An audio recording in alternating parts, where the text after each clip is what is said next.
Hormuz நீர்நிலைக்காக note உருவாக்கப்படவில்லை, ட்ரம்புக்கு France பதிலடி. போருக்கு மத்தியில் ட்ரம்ப் ஆற்றவுள்ள முக்கிய உரை உற்றுநோக்கும் உலக நாடுகள். நாங்கள் போர் நிறுத்தம் கோரவில்லை, ட்ரம்பின் அறிவிப்பை அதிரடியாக மறுத்தது ஈரான். ஈரானில் இருந்து விரைவில் வெளியேறுவோம், நோட்டோ அமைப்பில் இருந்து விலகவும் திட்டம், ட்ரம்ப் அதிரடி அறிவிப்பு. எதிரிகளுக்காக ஹோர்முஸ் திறக்க மாட்டோம், ஈரான் திட்டவட்டம். போர் மண்டலமாக ஹோர்முஸ், எங்களை காப்பாற்றுங்கள், வீதியில் கதறும் 20,000 மாலுமிகள். குறிவைக்கப்பட்ட ஈரானின் மூத்த அதிகாரி அயத்துல்லா அலி கமேனிக்கு நெருக்கமான தலைமை. 8 அமெரிக்க கடற்படையினரை கடலில் வீசிய ஈரான், 8 மணிக்கு பிறகு நடக்கப் போவது என்ன? நீதிமன்றில் முன்னிலையான ட்ரம்ப், அமெரிக்காவில் நடக்கும் மிக அசாதாரண நிகழ்வு. ஐக்கிய அரபு அமீரகத்தில் இருந்து வெளியேறிய ஆயிரக்கணக்கான ஈரானியர்கள்.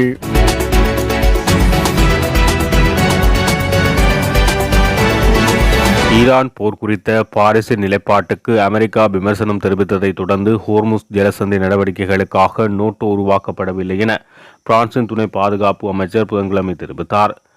லெபாயிண்ட் என்ற ஊடக நிறுவனம் ஏற்பாடு செய்திருந்த ஒரு கருத்தரங்கில் பேசிய ஆலிஸ் ரூபோ, ஹோர்முஸ் நீர்நிலையில் நோட்டோ நடவடிக்கைகளை மேற்கொள்வது சர்வதேச சட்டத்தை மதிக்காது என்பதால் அது அதற்காக உருவாக்கப்படவில்லை என கூறினார். நோட்டோ என்றால் என்ன என்பதை நான் நினைவுபடுத்த விரும்புகிறேன். அது யூரோ அட்லாண்டிக் பகுதியின் பிரதேசங்களின் பாதுகாப்பில் அக்கறை கொண்ட ஒரு இராணுவ கூட்டணி என அவர் தெரிவித்தார். ஒரு கூட்டணி மூலம் ஹோர்முஸ் நீரினை மீண்டும் திறப்பதற்கான அமெரிக்கா தலைமையிலான முயற்சியை பிரான்ஸ் ஆதரிக்கவில்லை என கூறிய அவர், கடல்வழி போக்குவரத்தின் ஓட்டத்தையும் சுதந்திரத்தை மீட்டெடுக்கவும் அதை பாதுகாத்தல் அல்லாத வழிகளில் செய்யவும் பாரிஸ் விரும்புவதாக விளக்கினார். அதே நேரத்தில் அமெரிக்காவின் சலிப்பையும் ஒப்புக்கொண்டார். மேலும் நோட்டோவின் 5வது பிரிவு கூட்டு பாதுகாப்பை அடிப்படையாக கொண்டது என்பதை ரூபோ வலியுறுத்தினார். இது ஒருவர் மற்றவரை பாதுகாப்பது அல்ல, இது கூட்டு பாதுகாப்பு என்று அழைக்கப்படுகிறது. மேலும் தடுப்பும் கூட்டுத்தன்மையும் வாய்ந்தது என குறிப்பிட்டார். பிரிவுகளை தவிர்த்து அதன் முக்கிய நோக்கத்தில் கவனம் செலுத்தும் போது இந்த கூட்டணி வலுப்பெறுகிறது என வலியுறுத்தினார். அட்லாண்டிக் கூட்டணி மற்றும் ஐரோப்பிய ஒன்றியத்தின் ஸ்தாபக நாடு சார்பாக பேசுவதாக ரூபோ அடிக்கோடிட்டு காட்டினார். மேலும் ஐரோப்பா தனது சொந்த பாதுகாப்பில் பெரும் பங்கை ஏற்க வேண்டும் என வலியுறுத்தியுள்ளார். ஈரான் மீதான போர் தொடங்கி ஒரு மாதத்தை கடந்துள்ள நிலையில் அமெரிக்க ஜனாதிபதி டொனால்ட் ட்ரம்ப் நாட்டு மக்களுக்கு முக்கிய உரை ஒன்றை ஆற்றவுள்ளார். இந்த நிலையில் இன்று இரவு 9 மணிக்கு இந்திய நேரப்படி அதிகாலை 6:30 மணியளவில் அவர் தனது உரையை நிகழ்த்துவார். இந்த போர் தொடங்கிய பிறகு அவர் ஆற்றும் முதல் பிரைட் டைம் உரை அது என்பதால் சர்வதேச அளவில் பெரும் எதிர்பார்ப்பு எழுந்துள்ளது. வழக்கமாக முக்கிய போர்களின் தொடக்கத்திலேயே ஜனாதிபதிகள் நாட்டு மக்களுக்கு உரையாற்றுவது மரபு என்றாலும் ட்ரம்ப் 1 மாதம் கழித்து இந்த உரையை நிகழ்த்துவது அரசியல் வட்டாரங்கள் உன்னிப்பாக கவனிக்கப்படுகிறது. ஈரான் மீதான போர் காரணமாக அமெரிக்காவில் ஏற்பட்டுள்ள பொருளாதார கவலைகள் மற்றும் ட்ரம்பின் செல்வாக்கு தொடர்ந்து சரிந்து வருவதால் அவர் பெரும் அரசியல் அழுத்தத்துக்கு உள்ளாகியுள்ளார். இந்த நிலையில் சமீபத்திய கருத்துக்களின்படி ட்ரம்புக்கு ஆதரவளிப்பவர்களின் எண்ணிக்கை 40% கீழ் குறைந்துள்ளது. அதே சமயம் அவரது செயற்பாடுகளை எதிர்ப்பவர்களின் எண்ணிக்கை 55% தாண்டியுள்ளதுடன் குறிப்பாக சுயேட்சை வாக்காளர்கள் இந்த போருக்கு எதிராக திரும்பியுள்ளது ட்ரம்புக்கு பின்னடைவாக பார்க்கப்படுகிறது. ஈரான் ஏற்கனவே போர் நிறுத்தத்தை கோரியுள்ளதாக ட்ரம்ப் அண்மையில் ஒரு தகவலை தெரிவித்திருந்தார். இருப்பினும் ஈரான் மீது அவர் விதித்துள்ள மிக கடுமையான நிபந்தனைகள் காரணமாக இந்த போர் எப்போது முடிவுக்கு வரும் என்பதில் பெரும் நிச்சயமற்ற தன்மை நிலவுகிறது. அத்தோடு பெரும்பாலான அமெரிக்க மக்கள் ஈரான் மீதான இந்த தாக்குதல்களுக்கு தொடர்ந்து எதிர்ப்பு தெரிவித்து வருகின்றனர். இந்த சூழலில் அவர் ஆற்றும் இன்றைய உரையில் போர் குறித்த தனது அடுத்த கட்ட முடிவுகளை அறிவிப்பாரா அல்லது மக்களின் திருப்தியை சமாளிக்க புதிய உத்திகளை கையாளுவாரா என்பது தொடர்பில் பல எதிர்பார்ப்புகள் எழுந்துள்ளமை குறிப்பிடத்தக்கது. அமெரிக்காவிடம் போர் நிறுத்தம் கோரியதாக கூறப்படுவதை ஈரான் வெளியுறவு அமைச்சகம் மறுத்துள்ளது. ஈரான் போர் நிறுத்தம் கோரியதாக ஜனாதிபதி டொனால்ட் ட்ரம்ப் கூறியுள்ள கூற்று பொய் மற்றும் ஆதாரமற்றது என ஈரான் வெளியுறவு அமைச்சகம் தெரிவித்துள்ளது.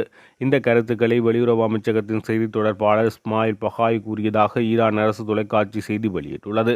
ஈரானின் புதிய தலைவர் அமெரிக்காவிடம் போர் நிறுத்தம் கோரியுள்ளதாக அமெரிக்க ஜனாதிபதி டொனால்ட் ட்ரம்ப் தெரிவித்தார். இது தொடர்பில் அவர் ட்ரூத் சோசியல் தளத்தில் சற்று முன்னர் பதிவு ஒன்றை வெளியிட்டார். பதிவில் அவர் இந்த உயர் அதிகாரியின் பெயரை குறிப்பிடவில்லை. ஆனால் அந்த நபர் அதிக புத்திசாலியாக இருப்பதாக சுட்டிக்காட்டினார். தனது முன்னோடிகளை விடவும் மிகவும் தீவிரமற்றவராகவும் மிகுந்த புத்திசாலியாகவும் விளங்கும் ஈரானின் புதிய ஆட்சி ஜனாதிபதி அமெரிக்காவிடம் போர் நிறுத்தம் கோரியுள்ளார்.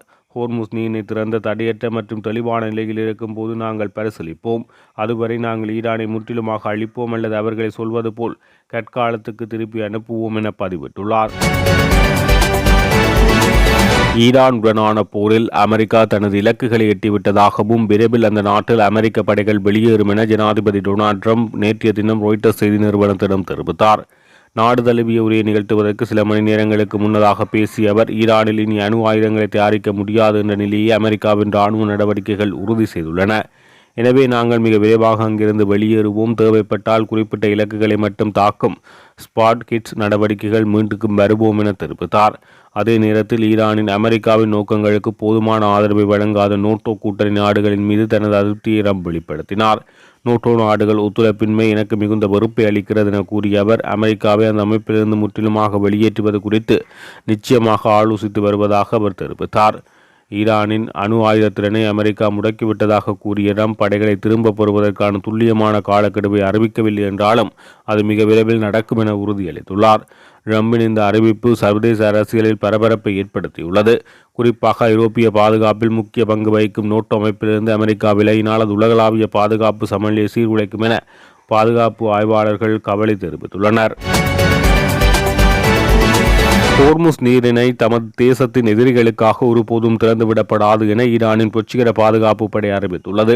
ஹோர்முஸ் நீரிணை திறக்கப்பட்டு தடையற்ற மற்றும் தெளிவான நிலை ஏற்படும் போது இது குறித்து பரிசீலிப்பதாக ஈரானிய தலைவர் சமூக வலைதளத்தில் குறிப்பிட்டிருந்தார். எவ்வாறாயினும் அதற்கு பதிலளிக்கும் வகையில் தகவல் வெளியிட்டுள்ள ஈரானின் புரட்சிகர பாதுகாப்பு படை நிலைமை உறுதியாகவும் ஆதிக்கத்துடனும் தங்களது கட்டுப்பாட்டில் இருப்பதாக தெரிவித்துள்ளது. அமெரிக்க ஜனாதிபதியின் இத்தகைய கேலிக்குரிய செயல்களால் இந்த தேசத்தின் எதிரிகளுக்கு அது ஒருபோதும் திறந்துவிடப்படாது. ஈரானிய தலைவர் போர் நிறுத்தம் கோரியுள்ளதாக ட்ரம்ப் தெரிவிக்கிறார். இதேவேளை மத்திய கிழக்கு போரினால் முடக்கப்பட்டுள்ள மூலோபாய முக்கியத்துவம் வாய்ந்த ஹோர்முஸ் நீரிணையை மீண்டும் திறப்பது குறித்து ஆலோசிப்பதற்காக சுமார் 35 நாடுகளின் கூட்டத்தை பிரித்தானியா இந்த வாரம் நடாத்தும் என அந்நாட்டு பிரதமர் கீர் ஸ்டார்மர் தெரிவித்துள்ளமை குறிப்பிடத்தக்கது. மத்திய கிழக்கு போர் 5வது வாரத்தை எட்டியுள்ள நிலையில் ஈரானின் அச்சுறுத்தல்களால் ஹோர்முஸ் நீரிணை முடக்கப்பட்டுள்ளது. இதனால் சுமார் 2000 கப்பல்களில் சிக்கியுள்ள 20,000 மாலுமிகளின் நிலை கேள்விக்குறியாகியுள்ளது. உணவு மற்றும் குடிநீர் தீர்ந்து வரும் நிலையில் சர்வதேச கடல்சார் சட்டங்களின் சிக்கல்களால் அவர்கள் அங்கிருந்து வெளியேற முடியாமல் தவிர்த்து வருகின்றனர். இந்த நிலையில் சர்வதேச போக்குவரத்து தொழிலாளர் கூட்டமைப்பின் ஆதரவு குழுவுக்கு வரும் செய்திகளில் சில மாலுமிகள் உயிர்வாழ உணவு, குடிநீர் மற்றும் அடிப்படை தேவைகள் உடனடியாக வழங்கவும். ஐயா, இங்கே குண்டுவெடிப்புகள் நடக்கின்றன, நாங்கள் சாக விரும்பவில்லை, தயவு செய்து எங்களை இங்கிருந்து காப்பாற்றுங்கள் என நள்ளிரவு நேரங்களில் இணைய வசதி கிடைக்கும் போதெல்லாம் மாலுமிகள் கதறி வருவதாக தெரிவிக்கப்படுகிறது. இதற்கிடையில் இது ஒரு அசாதாரண சூழல், மாலுமிகள் மத்தியில் பெரும் பீதி நிலவுகிறது என சர்வதேச போக்குவரத்து தொழிலாளர் கூட்டமைப்பின் அரபு நாடுகள் மற்றும் ஈரானுக்கான ஒருங்கிணைப்பாளர் முகமது அராஷடி குறிப்பிட்டுள்ளார். போர் தொடங்கிய பிறகு ஹோர்முஸ் நீரிணை பகுதி போர் மண்டலமாக அறிவிக்கப்பட்டது. விதிமுறைகளின்படி இப்பகுதியில் பணியாற்றும் மாலுமிகளுக்கு நிறுவனத்தின் செலவில் தாய்நாட்டுக்கு திரும்பும் உரிமை உண்டு. பணியாற்றும் நாட்களுக்கு இரட்டிப்பு சம்பளம் வழங்கப்பட வேண்டும். ஆனால் பல மாலுமிகள் இத்தகைய ஒப்பந்தங்கள் இல்லாத கப்பல்களில் பணிபுரிகின்றனர். மார்ச் 18ஆம் தேதி இடப்பட்ட ஒரு மின்னஞ்சலில் ஒரு மாலுமி, எங்கள் பாதுகாப்பை முன்னிறுத்தி நாங்கள் வெளியேற விரும்பினாலும் கப்பல் நிறுவனங்கள் எங்களை கட்டாயப்படுத்தி ஆபத்தான பகுதிகளில் வேலை வாங்குகின்றது, எங்களுக்கு வேறு வழி இல்லை என குறிப்பிட்டுள்ளார்.